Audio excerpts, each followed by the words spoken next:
This is Shannon Holton, Real Salty Dietitian and owner of Sound Growth Nutrition and Wellness. Today is our Fun Research Friday, and today I'm going to do something a little bit different and more of a personal research, as you might want to call it.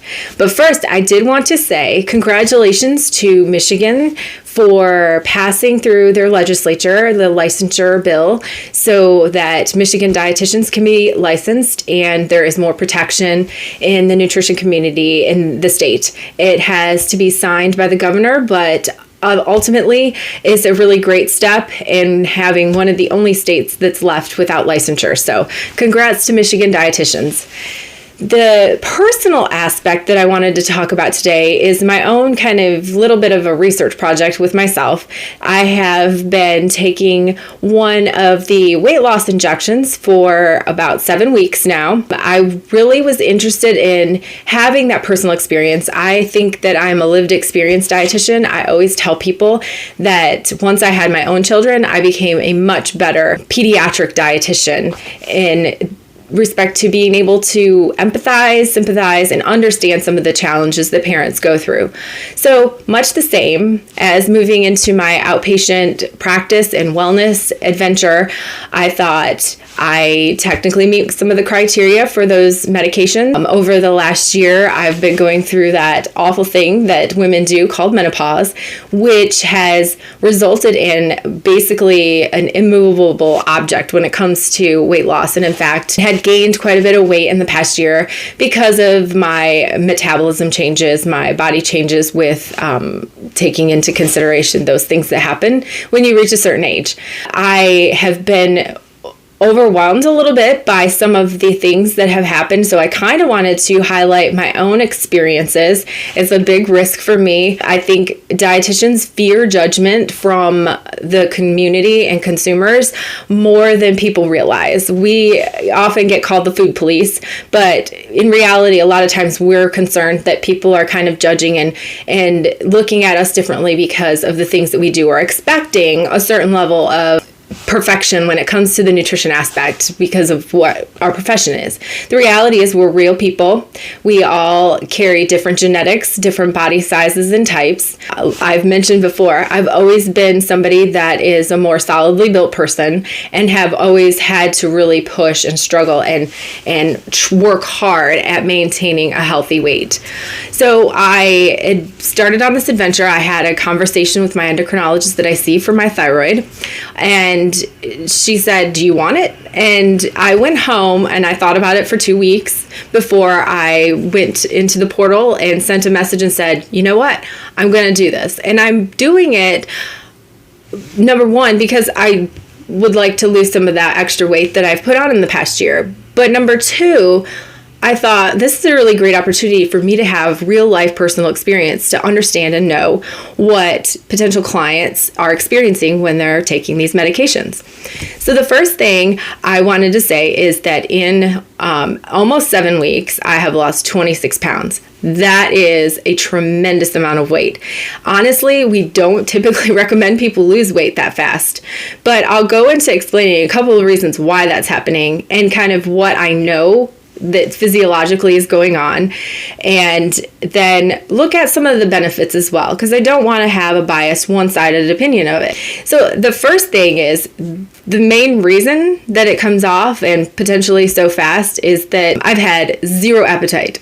I have to kind of basically force myself to eat the 3 meals a day. And so when I do eat, I'm eating for what my body needs nutritionally, so that I don't have some really bad effects from the medication, such as muscle wasting. The rapid weight loss is a concern, and I mentioned that in one of my prior videos about these drugs, that the muscle loss is a concern because of losing weight so fast, and muscle is a metabolic part of our bodies. So if you lose weight too rapidly, your risk of losing muscle mass, and actually it's been proven that you do lose muscle mass when you lose weight that rapidly, is of concern because that will slow down your metabolism. So then what happens when you go off of the medication?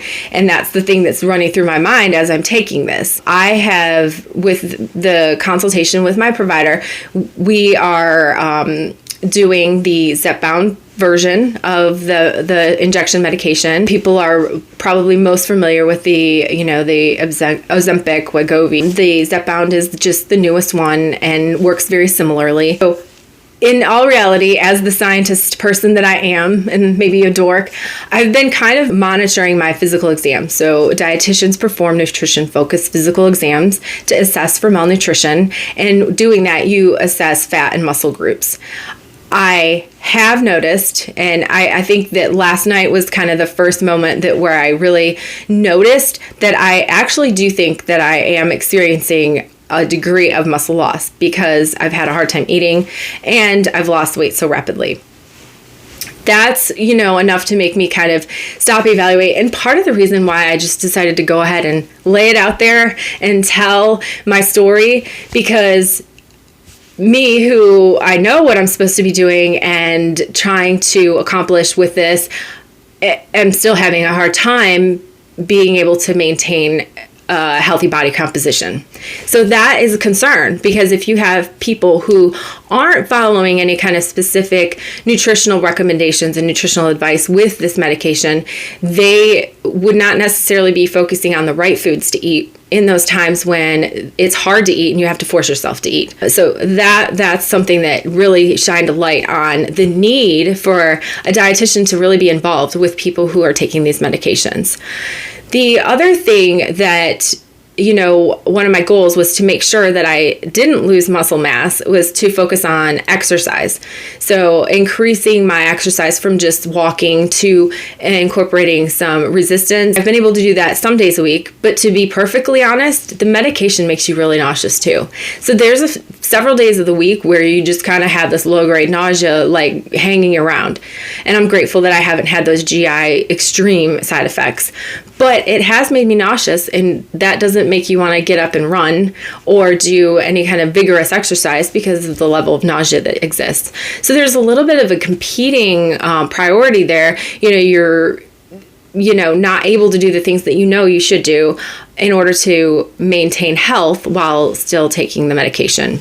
The benefits that I have seen, and obviously it's a boost to your self-esteem. It feels good when you can get on the scale and see that number decline, or when you can put on your clothes and they're fit looser, or you can put on a shirt that you haven't worn in a long time and it looks good on you. So the self-esteem boost is good for your mental, from a mental standpoint, to be able to continue to create that energy to make changes. That said, one of the things that I do stand by is that motivation, self-motivation is something people talk about. That's variable, and from day to day it fluctuates. So it's not a super reliable long-term strategy. The other thing that it has done for me, and it may not be this way for everyone because of my mindset and the type of person I am and the fact that I work in the industry, is that it has really made me evaluate what is a habit versus what is my needs from a nutrition standpoint, because I kind of have to create myself a meal plan to make sure that I'm getting minimum calories and protein that I need each day.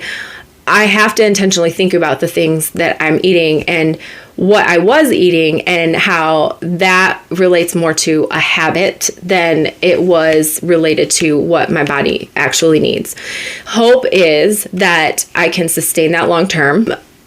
It's to be determined. I mean, I am being very transparent in that I'm not sure how much longer that I will take it. I don't have an exorbitant goal. I don't want to be super, super thin. And I don't think that it's realistic for me to be what my stated ideal body weight is, just because of my body composition and my bone structure and genetic size. I did lose a whole bunch of weight years back when I had thyroid surgery done, and I can tell you I didn't feel super healthy when I was at a weight that would have been considered a normal weight for my height. I have realistic goals, but the long term is still yet to be determined, and I've just found this to be a really interesting personal science experiment for myself. I also have kind of related it in the last couple of days to the article that I referenced in my last video and some of the rebuttal articles that have come out that have talked about more of an intuitive eating and a reset. And I do think that for somebody who has struggled for a long time and who has always felt like their weight isn't reflective of how they eat, because my husband would even tell you that I'm not a big eater in general. It helps to reset you to be able to start to think about more intuitive eating, if you want to call it that, because you have to be intentional in thinking about what your body needs versus those cravings and habits that you used to have. Because when you don't have an appetite, I haven't had things like cake or a cookie. I make lunch treats for my kids every week because I don't want to buy store-bought stuff. And I really have left it alone for the last 7 weeks. That is not necessarily willpower, and that's not motivation. That's just a change in habit because of an external factor.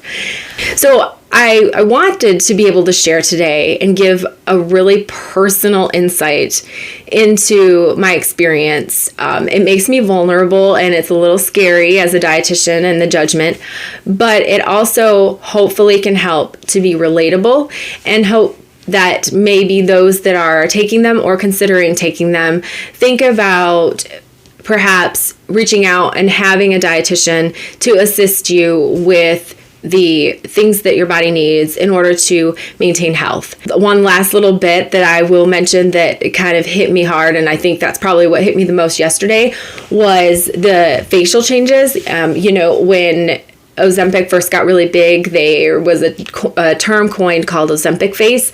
And what I would say to that is that there is some truth in that. With rapid weight loss, you can see those changes in your face. My face tends to lose weight first. It's one of those weird things. We don't lose it first where we want to lose it. But I've noticed that in terms of like seeing more of the lines. And I think that Ozempic face is kind of a flippant term in the sense that it talks about, oh, well, you need to just, make sure you get fillers or drink lots of water, stay hydrated and toned.